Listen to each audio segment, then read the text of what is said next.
Today is Thursday, the 13th of August, 2026. A pleasant good morning to you. And a warm welcome to your breakfast show, Good Morning. So, you know the program that's always starts today with analysis and divergence of views on news and current happenings in the country. We are your presenters. I'm Esther Sako. And I'm Dennis Fizz. I'll begin with a quote of the day which comes from American aviator Amelia Earhart. And it says, "Courage is the prize that life exacts from granting peace." Say that again. Courage is the prize that life exacts from granting peace. That's always a good of Exactly so.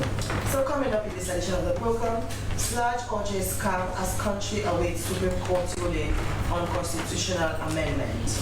Whilst the society challenges the passage of constitutional amendment bill, demand respect for two-thirds majority. And AfriMoney MD to discuss AfriMoney's operations and key developments for the year. But that's how we invite you to participate in the program by sending your text message to the number displayed on your screen or send a comment on our Facebook page, slbc.sl. The program is Good Morning Leone live on the Sale Broadcasting Corporation. Stay with us.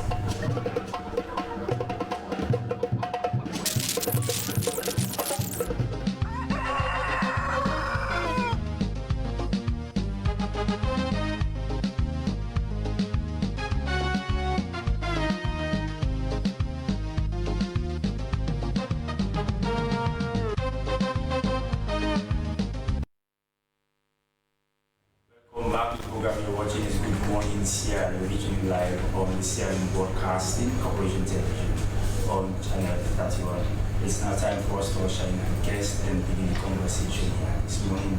For that, and as you must be following the news, the Sale Association of Journalists largest call for restraint among political actors as the country awaits the Supreme Court's interpretation of a disputed constitutional amendment process. In statement dated 12th August, this year, Sludge said it was concerned about the controversy and uncertainty surrounding Parliament's consideration of the Constitution of Sierra Leone Amendment 2025, where the association said Sierra Leone's media houses have provided platforms for politicians, political commentators, legal experts, and other stakeholders to debate and scrutinize the process.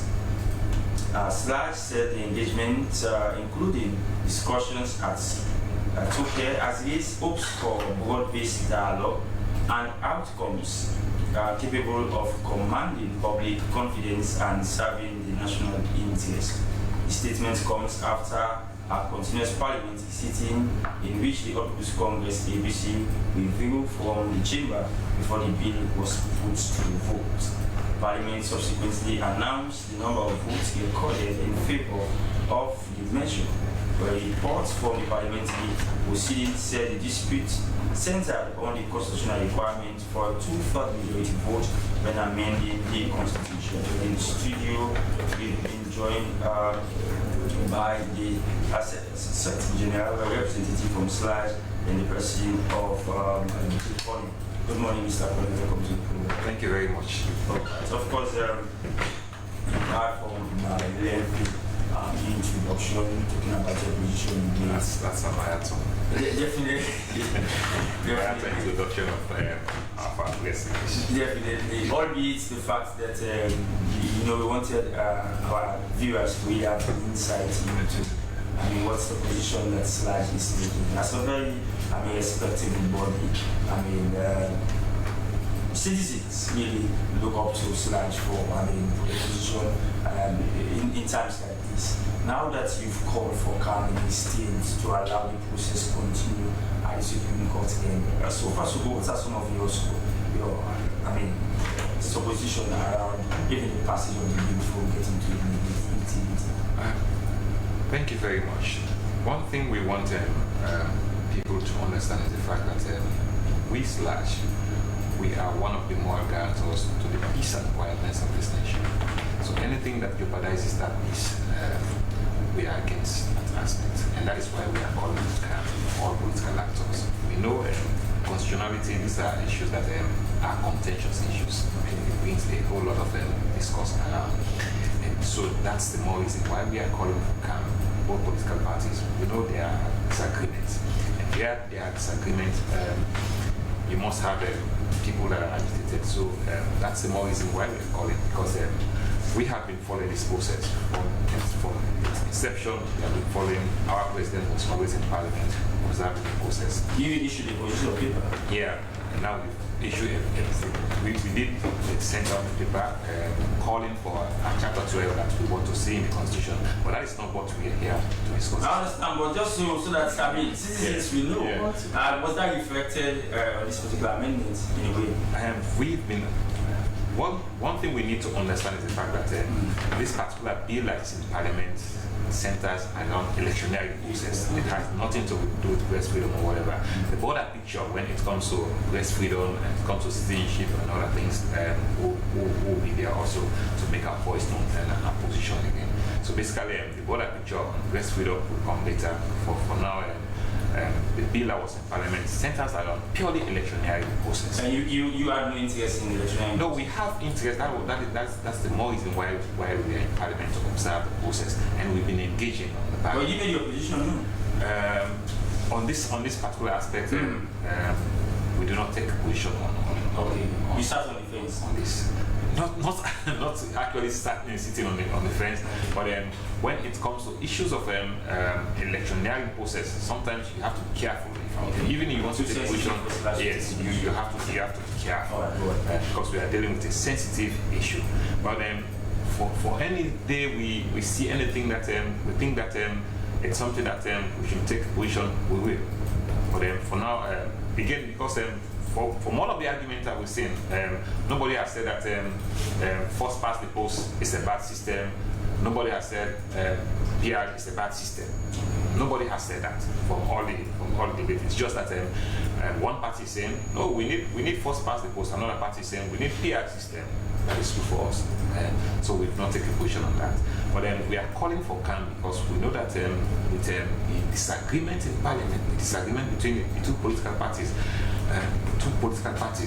it's something that could derail the peace of this country. So do you foresee chaos? That is why you put out a press release to call for calm at this time? Definitely. I mean, if you see that, whatever way you look at it, we only have two political parties in Parliament. And if one has to walk away from the process, if they do not partake in any of the discussions future activities in Parliament, then it's a concern for all of us as a people, as an organization, and that is why we are calling for calm. Let's wait for the apex court, as was preferred by the speaker, that or whosoever is aggrieved. I mean, anybody can take this matter to the Supreme Court. I mean, as a citizen, if you if you are thinking that the decision taken by Parliament is not right, or you feel strongly against that decision, you can take it to the Supreme Court. And so let us wait for Supreme Court. That is why we are calling for calm. Let us wait for the interpretation of Supreme Court. Mind you, we are talking about Section 38 here, and some of the people are now referring to Section 90, subsection 1. So let's wait and see the decision of the apex court, what decision they will come out with, and after which, all of us will go back to bed, or will go back peacefully to our various positions. Now, the aggrieved party is the People's Congress Party, which has really expressed dissatisfaction over the ruling by the Speaker. They cited Section 108, calling for a 2/3 majority of votes to be put on this particular amendment before it's been passed into law. Now, as we speak, a member of the opposition in Parliament, Honorable Abel, is planning to take this particular issue before the Supreme Court, aside from the Speaker making it explicitly clear that it's a matter of question before the Supreme Court. Now, the question I'm going to put forward to you is the fact that what is SLAH's position so far as the ruling is concerned? As long as they've referred the whole process to Supreme Court, and that somebody is now standing to take that decision taken by Parliament to Supreme Court, I think we go by that decision. we stand by that decision. Because it is what I'm asking. We want to. We've seen a lot of institutions, such as the Lawyer Society, coming forward to condemn, of course, in fact, according to them, they said it was a simple majority that was used to vote on a constitutional matter. And so they condemned that particular action by the Speaker. You too shot the line. We are not lawyers. We are not lawyers. Though we are people's opinion, we are not lawyers. That is why we will not take a position on that. We will not condemn what happened in Parliament. All we are waiting for, that is why we are calling on all parties, or whosoever is aggrieved, go to the apex court, the Supreme Court, that will interpret. Laws, most times when we make laws, lawyers will tell you that they will have a space for maneuver. You must have some loopholes, and we've all noticed that the 1991 Constitution has a lot of loopholes, and so if you have clever lawyers or whosoever, they can maneuver on that particular law. So that is why we are now saying, let's wait for the Supreme Court. Let's go to the Supreme Court. Let's challenge whatever decision in the Supreme Court. When the Supreme Court now takes a decision, we've seen a number of cases taken to the Supreme Court and they've taken decision on them. So let's now wait for the Supreme Court to take a decision on this particular matter before us. Then I think all of that. So just before start, because we know whatever decision that is taken by the Supreme Court becomes a precedent in the country, it becomes a legal precedent.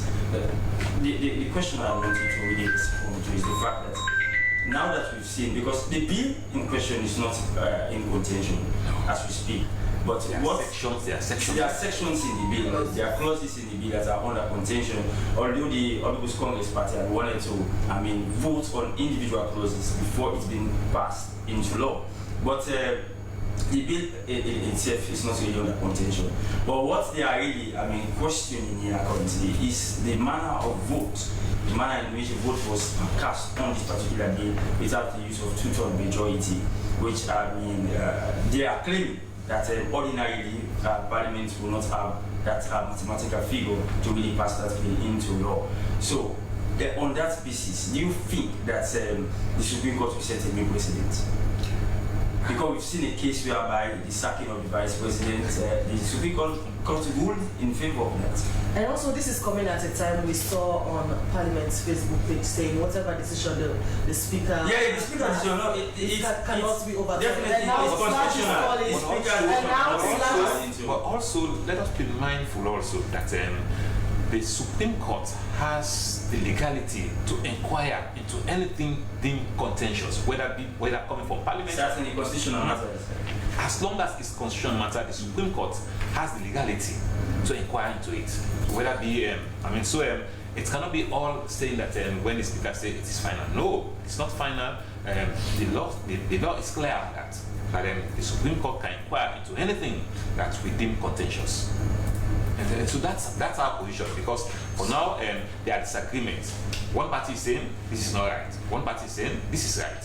So let's go to the Supreme Court and test the laws. That is why we have the Supreme Court. I know we have judges.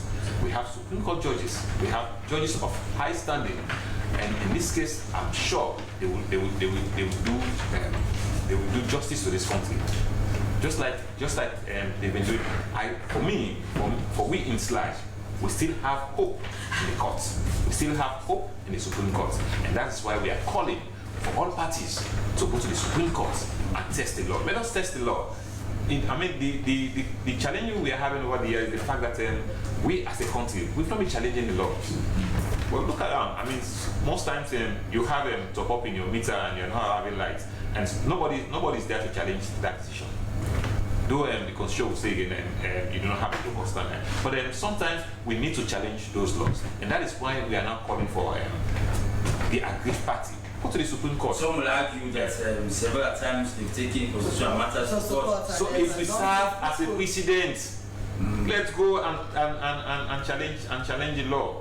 then it will serve as You remember the time when this whole issue of PR system came into flow, when no less a president, someone who was part of the drafters of the now 1991 Constitution Act number 6, lawyer Leone took that matter to the Supreme Court. That matter was ruled in favor of us adopting the PR system. So these are all just examples of when matters have been taken to the Supreme Court, presidents have been sent on them. Yeah. That's why we say, let's test the courts. Let's go to the courts. This is where, I mean, when a decision comes from the highest court, we now know that yes, the decision that was taken by Parliament was wrong or was right.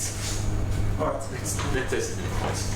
Continue to stay with us in the program is Mohammed Kone. He is the Financial Secretary for the Leone Association of Journalists. As he has been as large as the body put out a press release calling for calm as the country awaits Supreme Court ruling on constitutional amendment bill. Want to move on to another issue. Is in the studio this morning. We have the MD of AfriMoney to discuss AfriMoney's operation, key developments for the year, and other relevant issues concerning the company. AfriMoney is AfriCell's secure mobile money platform linked to your SIM card. The service allows you to transfer, store, and manage money in your account. Well, welcome to the show, Marketing Manager for AfriMoney, Abdul Aziz. Thank you very much for having me. I was just going to clarify that I'm actually not the MD who is unavoidably absent. He was supposed to be here this morning, but then other issues came up that he had to attend to. So we know up to speed as with regards to the AfriMoney operations across the country. We are happy to report that we are at a place where we've now gotten assurances from our customers. AfriMoney continues to evolve, and AfriMoney continues to hear to the voice of the people. Just to put it into perspective, the first thing that comes to mind when you talk about AfriMoney is the transaction. It's a mobile phone company that gives our customers the chance to send and receive money. You have a chance to buy goods, you have the chance to pay for services, you have the chance to buy your data, you have the chance to also buy your top-up, you have the chance to do lots of transactions on your mobile phone, hence it's a mobile service. So that's what comes into like the broad-based perspective about AfriMoney. But now we are making sure that we try to adopt other things into it to make sure that we go into things like financial inclusions, work with partnerships with different institutions to see how we can make our subscribers very convenient using an AfriMoney service. So like you said, AfriMoney is the financial arm of AfriCell. So we want our customers to trust us with their monies, and once they trust us with their monies, we have to ensure that that trust is something that we do not take lightly. So that is why we're doing all of these things, and that we're doing adopting that into the system, putting more services into the system for the subscribers, so that when they have the chance to go to their phones and want to transact business, they can do it seamlessly. So have AfriMoney evolved? Are people interested in using AfriMoney? Yes. Because most people prefer using other networks. Do you see members of the public interested in using AfriMoney? Yes, I think so, and the numbers don't lie. I will not sit here and say we have the largest subscriber base in terms of mobile money, but where we are right now is in a very good place, and we are building that based on trust. We are not running after the huge numbers, but what we want to do is that we build a steady base, a base that will look at us and say, yes, AfriMoney is reliable, AfriMoney is a mobile operator that we can rely on, our monies are safe, and the most important thing is that it is accessible. So I will not want a situation wherein I have money in my wallet, I want to do something and then I do not have access to it. So that is why it's been a gradual growth process that we've embarked on over the years, but it has been a steady growth. And it's a growth that comes with loyalty, because we are able to restore confidence into our subscribers to make sure that whatever is in their phones, it's in their phone. We do not want a situation wherein we hear people saying, I have money in my phone, and all of a sudden I don't have money again in my phone, it has been taken. No. Or I have money in my phone I want to pay for this particular service, I don't have access to pay for the service. So that is why for us, we look at what we can provide, the partnerships that we can enter into that is beneficial to the subscribers, and most importantly for us to build that trust and give our subscribers the confidence that their monies are well protected. Now, Mr. Kama, of course, we really have the honor and, of course, pleasure of welcoming you to, of course, the studio. You have been up to speed. I mean, sitting comfortably, relaxing, and talking about AfriMoney gives us a pleasure of that, because we've seen that kind of partnership, that synergy you've created even with the public service broadcaster. But let's delve into and talk about quality of service, network quality of service. And that's why you're here exclusively to talk about your AfriMoney services across the country. Let's talk about network quality. There is a saying that success is another form of failure when you don't prioritize your priorities. Talking about network quality, seamlessly, AfriCell have evolved over time to becoming one of the widely used network in Sierra Leone. I know you have that image. But the focus has been, over time, network quality and the strength of various networks. And AfriCell has also had a fair share of that particular challenge. How have you been trying to bring your network back up to speed? So, you see, this is one of the beauty about when things evolve, in terms of technology, we see the evolution of technology. It has been a very long journey for mobile operators in Sierra Leone. If we go back to where we were, say 5-10 years ago, it was at a point where people were prioritizing just having the chance to call one another. That was what the priority was back then. And then we evolved at a point where we started having 2G network, where you were happy that you just had 2G. And I probably say 5G network. Exactly. And now we are at a point where the 4G network that is widely used is not even something that people think that should be sufficient. And that's the beauty of it, because what it does is that it gives us the chance to see what subscribers need and see how we can improve. But you'll bear with me that there has been a steady growth into how the evolution of the mobile phone is. Nowadays, we are talking about mobile money. Back then, when we want to transact with money, we know it's the financial institutions, the banks, but now with a mobile phone, you'll be able to do much more than just making calls or just using your phone to buy data. So the challenges are there, and some of these challenges are not things that we shy away from, but rather they are things that we look at and see the opportunities that they also create. Because for us, sometimes the expansion comes with making sure that people that are out there have access to mobile phones. But then, what I may want here in Freetown might not be what the next person that is in Rokupu is actually looking at. So the growth will be diverse. We want to expand our network all over the country. But then when it comes to other services like data, when it comes to other things like mobile money, then you see how you can expand that gradually. It's not going to be something that will be as widespread as just the network expansion. So definitely there are challenges that we do not shy away from, but to just try to see how we can look at today and say definitely it was better than what we had yesterday. So it is on that note that we actually see how we expand and how we can be able to meet the needs of our subscribers. Also, we're getting from just providing voice call services to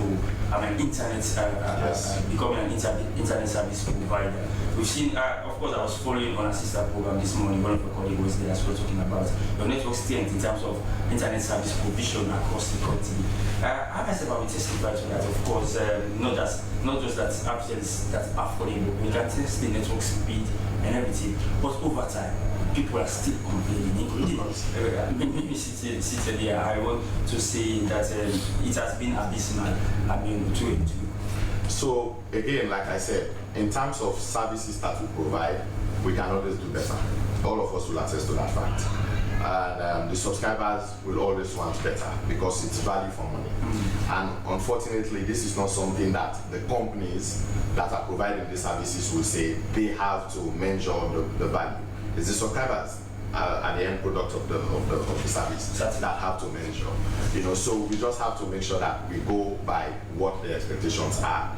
But then those expectations have to be realistic from our own end. Remember, we are in this to make sure we expand, but also provide quality of service. Just like my brother mentioned briefly about, you know, challenging things like ESA. You know, you have your prepaid meter and you have your credit in your meter, but you do not have access. You cannot have access. So again, ESA will tell you that they have challenges. We also will tell you that we have certain challenges. But then the most important thing that we try to do is to see how we can improve. There is no way we'll sit back now and say where we were yesterday and where we are today, it's gotten worse. No, it's getting better. I bet the subscribers want more. And sometimes I want to talk at things from a subscriber's perspective. Yes. You know, because that's the best way to look at it, and that's the best way for you to be able to see how you can be able to solve the question, the problems. So we are not here to say we do not have the challenges, but we just want people to know that we are working very hard to make sure that we get these things under control, to make sure that we meet the demands, the rising demands that comes with a service provider like AfriCell, and also for us to see that the steady growth that we are on is something that can be sustained. You know, because if you look back at our history, and last year we celebrated 20 years in Sierra Leone, and this year it's 25 years across Africa. That steady growth is because of some of these things that we are able to take and see where we can go. You know, they can say cut according to the size. Okay. You know, so it's not just about doing expansion. It's not just about providing the service on a wide scale basis, but see what you can be able to sustain. All right. So just to first up, I know because Esther also being an AfriCell subscriber. In fact, when we before coming on here, she was even telling me that she has a bag of questions to pose to you, because I've been an AfriCell subscriber. She also I've been encountering a lot of challenges, but of course, amid the successes like you explained, I mean, one thing you cannot take from AfriCell is your management strategy. You know, we've seen others come and go.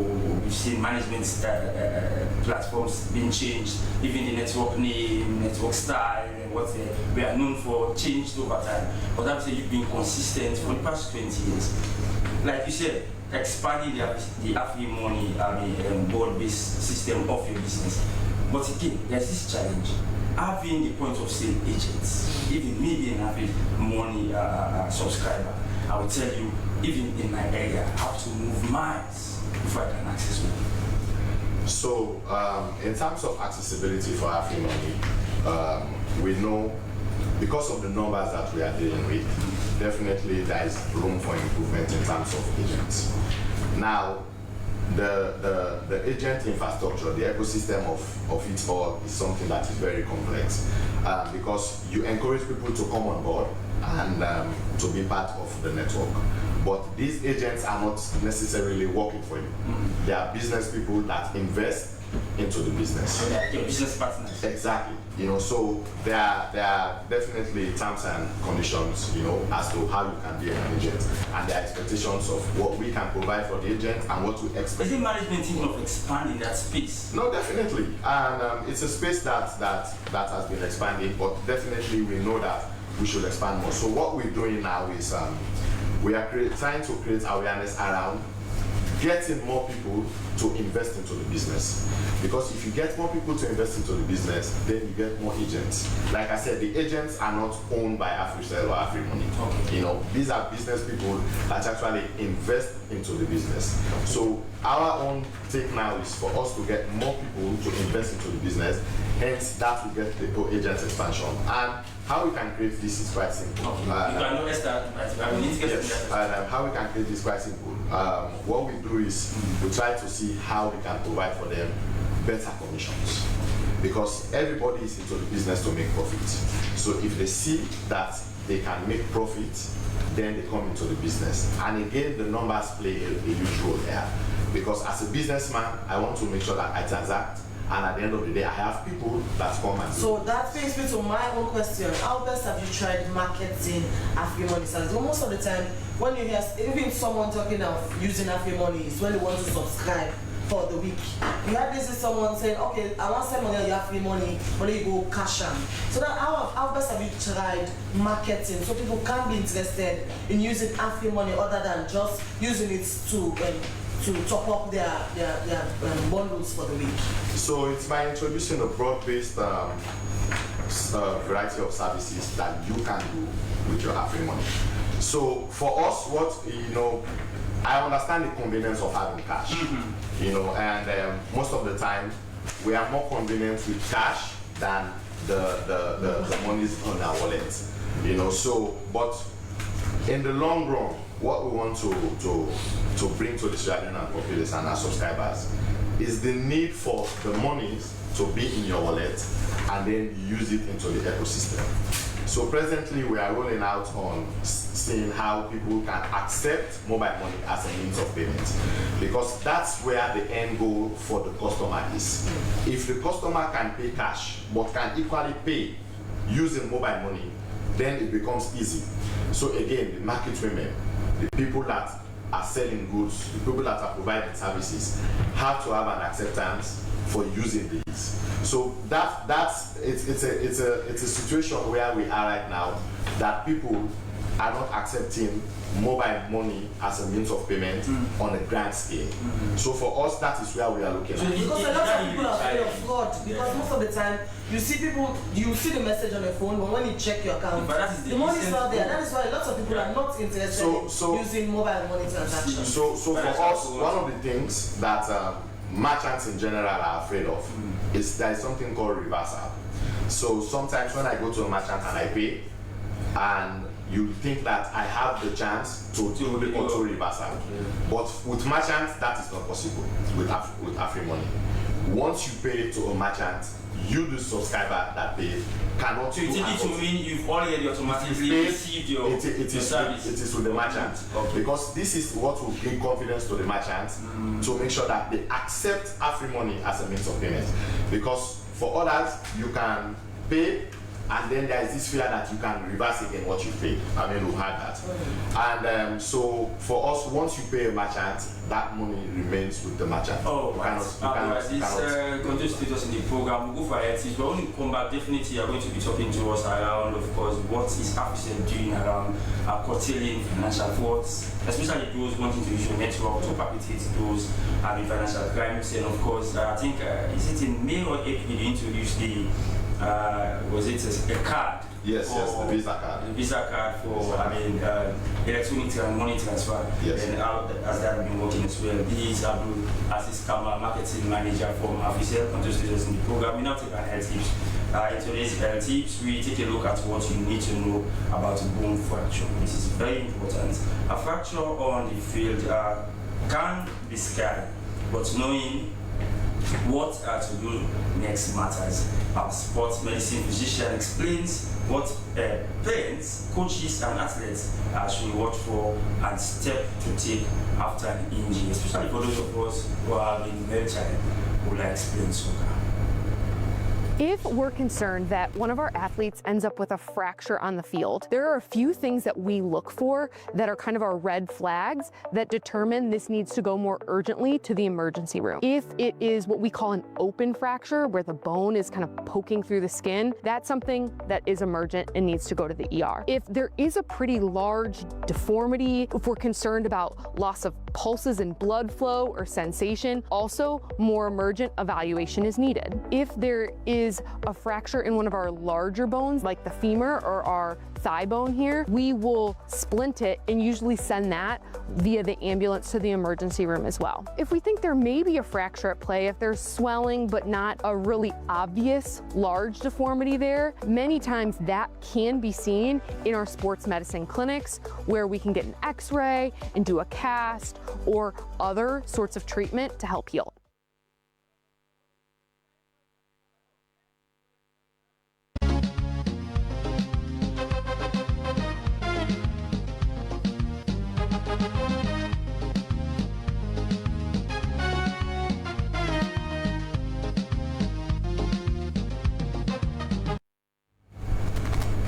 Welcome welcome back to the program. You're watching this Good Morning CRD, which is live from the Leone Broadcasting Corporation Television on Channel 31. And of course, social media streaming platforms. So you can be part of the program by sending your thoughts, your comments, and your questions to the issues we discuss. You can do so by channeling them to the number displayed on the screen or on our Facebook SMBC.SL live page. We continue the program. We are expecting to have the PRO for Real Society to talk on, of course, their position on the amendment 2025. But we still have in the studio Mr. Mohamed Kouri, Financial Secretary from Slash, who are calling for calm amid decisions to be made by the Supreme Court.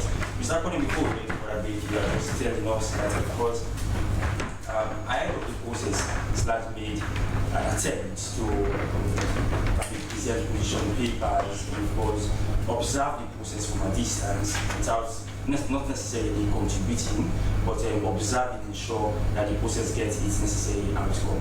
Was this an outcome that Slash would be proud about? I know you will still want us to have a position on this, but I would say that we are yet to take a position on the decision of Parliament.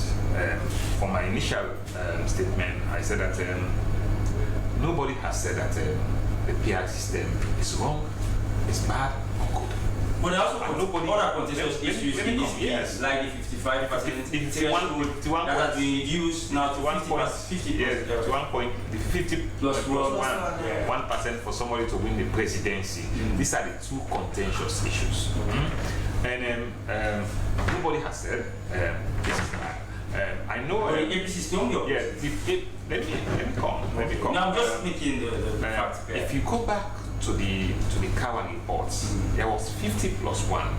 What is added to this 50 plus 1 is the modification of 20% threshold in two-third districts. That is the modification, which the APC is also against that modification. And all of what we are now discussing, again, I would say that maybe this current government failed to do their homework. If I were in that position, we should have popularized the Cowan report first. That is the very first thing they should have done before bringing all of this up. Because all of what we are now discussing was part of the Cowan reports. But then a number of people maybe will have forgotten, and some of us, some were not even born during the Cowan period, and some people were small at that time. They do not even at that moment understand. They are now grown-up people. So this government should have used that opportunity to sensitize, to educate the people about that report. Maybe what we are now seeing, I'm not sure we should have. And just like you are saying, Mr. Kouri, in fact, I follow the ProSister program, a program that the ProSister network, in which a senior lawyer in Sierra Leone, Pamono Fofana, was on that particular platform. To as well, outside some of these issues you are now outlining, that these were the flaws that the government failed to meet leading to the process. Definitely. Because if you have popularized the Cowan report and now you want to modify, because times are changing. When times change, even the report by Cowan, we have 4 new chapters in that report, and nobody's talking about it. And even the devolution we are talking about, the devolution we are talking about is part of that Cowan report, which we are not talking about. The issue about the environment, we are still not talking about that. Which, for me, every day you wake up, every day you pass on the streets, you see plastic litter all over the place, you see debris all over the place. We are not even talking about how. But that is what the government was telling us, that they want to treat the electoral process. But even in the midst of all of that, you should have educated the populace on that, what was in the Cowan report and what you want to bring to the table. And by that, because when I listen to them, that we've agreed with this, we've agreed with APC in a meeting. We have agreed with the APC on this. We have agreed on APC when we come to to the public now, they want to deny. But then we are not there. Also, another thing we should be mindful of. We are talking about constitutionality. We are talking about electioneering process, and we only have 2 parties. two political parties, and we have 14 or 16 registered political parties. It's There are only more two- it's coming only up. I two think political- yes, two more. have been It's only added. two political parties that are talking about electioneering process. Do you think that the other parties So do they are have deciding concern? a lot for the Yes, rest. the other parties do have concern. That is why we should have. I mean, when we are talking about this aspect of reviewing, we should have had a wider consultation this time around. This time around. I mean, we know that we had a wider consultation during the Cowan report, but it has taken time, and most people have forgotten what transpired during that period. That is why we should have had a broader consultation on all of what we are now discussing. That is why we are having all of They said their consultations were done, even a town hall was done on this particular. Where? That was what they said. Do you know where the town hall was on? Yeah, the age Yeah. mentioned of They that. mentioned the town So hall I'm also asking if any of us here know where the town hall was done on the consultations on what they are now bringing to us. We didn't have that long of time to question the age. So basically, the class should have questioned the age. I myself sitting, well, basically, I mean, we as like we are not a media house. I mean, people should understand that we are not a media house, but we have, as individual journalists, we could do our very best. Yeah, but that's a strong force that can really raise an alarm when things are, especially not going. That is what we are now doing. But because of the kind of decision that have come out, that is why I'm also here discussing, and I'm bringing up the issues that we are now discussing. So basically, this is what we are saying. We should have had a wider consultation whereby everybody understands that this is what I mean. Even the two systems we are also arguing about.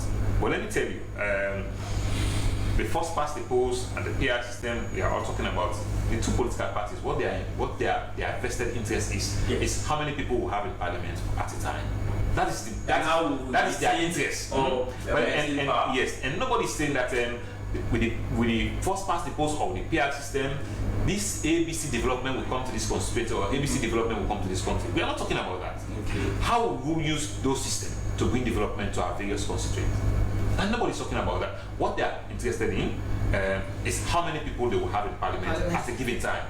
And so that is why we are now saying, since you have this kind of argument, since you have this kind of disagreement, let's go to the court, let's test the courts, and let's see what comes out of the Mr. court. Kodi, of course, these issues are so serious and demanding, just as you are bringing them out. In fact, the issue has generated much public interest ever since this particular. Definitely, because it has to do with elections. Definitely. And let me tell you, when we talked about elections, again, it's not about what will benefit me and you.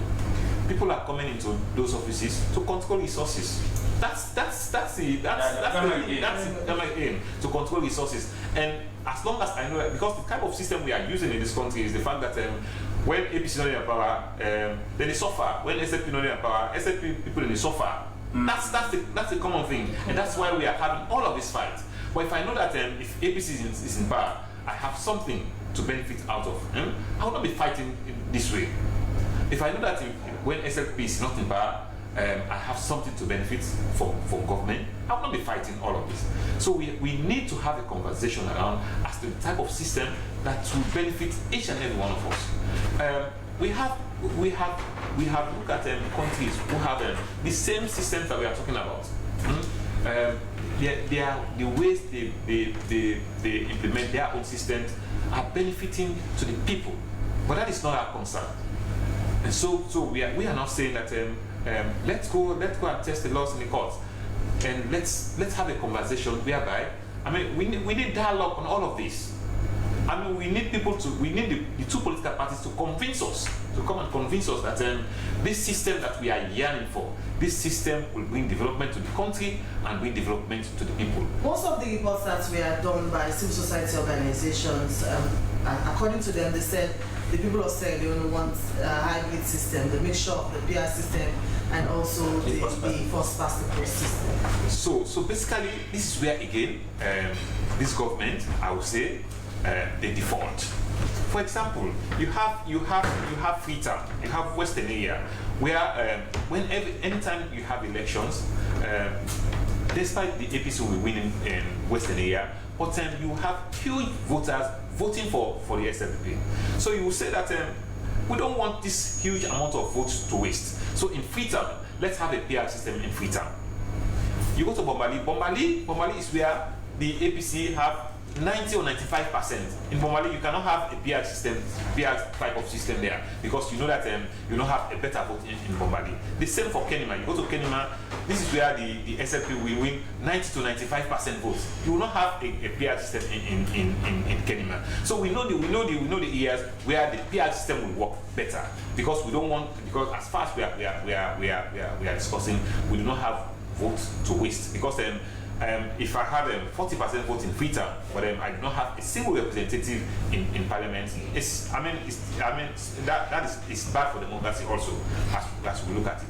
So this government again defaults in that, explaining to the people, and we have not even come to the fact that this is the type of first past the post that we need. This is the type of PR system that we need. Again, another aspect that they've also failed to explain to us. For example, if you are having the PR system, how do you select people that will be on the ballot paper? That's the bridge each and every yes. How will you select people? In other jurisdictions that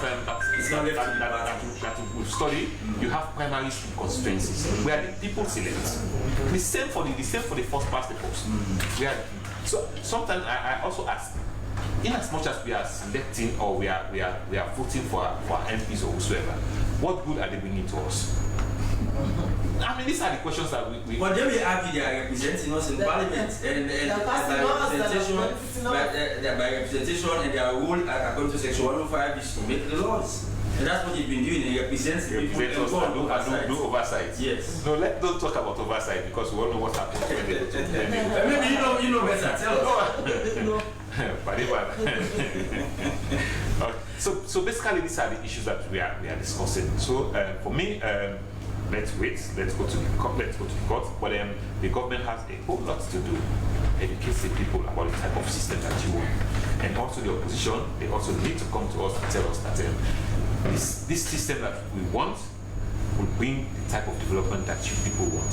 So if they are able to convince us, then we as the people will now judge and say, yes, let's go for this system. This is the better system for us. So basically, we are calling for calm and for all of us to wait for somebody to test that law in the court, in our court, in our apex court, and when that decision comes from the Supreme Court, I mean, we all go to bed. Mr. President, as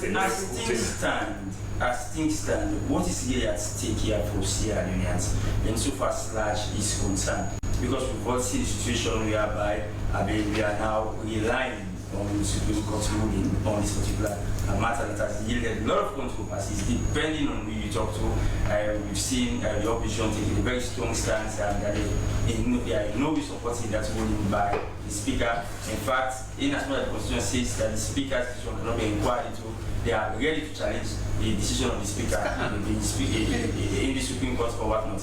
But going forward, where do you think that this will take us as a nation? Because like many other sources of this particular amendment bill, which is now enacted, which is now an act, because each and every, as long as the President gives accent to that, it becomes a law. And it takes automatic changes to even though it does not entirely repeal an 1991 constitution, but it takes automatic changes to that particular constitution. Insofar as the clauses are concerned, the 10 clauses take automatic effect on the constitution. Where does this take us as a nation? Let me take you back to the 2023 elections, just after the 2023 elections.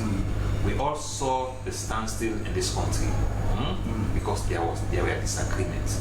And when there is a standstill, when there are disagreements, especially they say we two elephants in the fence and the grass and the sofa. If APC and SFP start fighting now, we the masses will suffer because there will be no development. I mean, even parents will be afraid to send their kids to school because they know that confusion or somehow and that's what we want. And we as a people do not want that. I started my initial statement that slash is one of the moral guarantors to the peace and quietness of this country. And so we need that peace and quietness to continue. And for us to continue with that peace, we want these two giants, these two elephants, to dialogue to have peace among us. Way forward is dialogue. To dialogue. Okay. I mean, dialogue is the best way we can go. Not to walk out of parliament and they No. I mean, yeah, we can have our disagreements. I mean, we can walk out, but we can communicate. We can communicate and dialogue for the betterment. So, like the position of Sludge is they criticize the walkout of the Congress party. That is part of parliamentary activity. Okay. We are not criticizing the walkout. We are not. We are not. It's part of parliamentary activities that members of parliament can walk out of parliament. They can communicate. It's not trying to meddle in political affairs, like you say, because we are all political animals. But our position as large, I might have my own. Have my own personal position, but the slide position. I'm talking about the slide position, which we are not condemning. Walk out of members of parliament, members of APC walking out. That is parliamentary activity. We have seen in this country many a times that members of parliament have walked out, and on both sides. Okay. On that note. Thank you very much. He is Mohammed Kone, is the financial secretary for the Leone Association of Journalists. We still have the marketing manager for AfriMoney, Abdul Aziz Kamal. Now, before we go, we have to talk on this fraud. I think we need to apologize to Abdul Aziz. No, it's okay. You know, I've been following the conversation. I'm good. I know I've been following. Yes. You've been having sleepless nights following members of parliament as they make those laws. So how have you guys are able to break it down for people like us.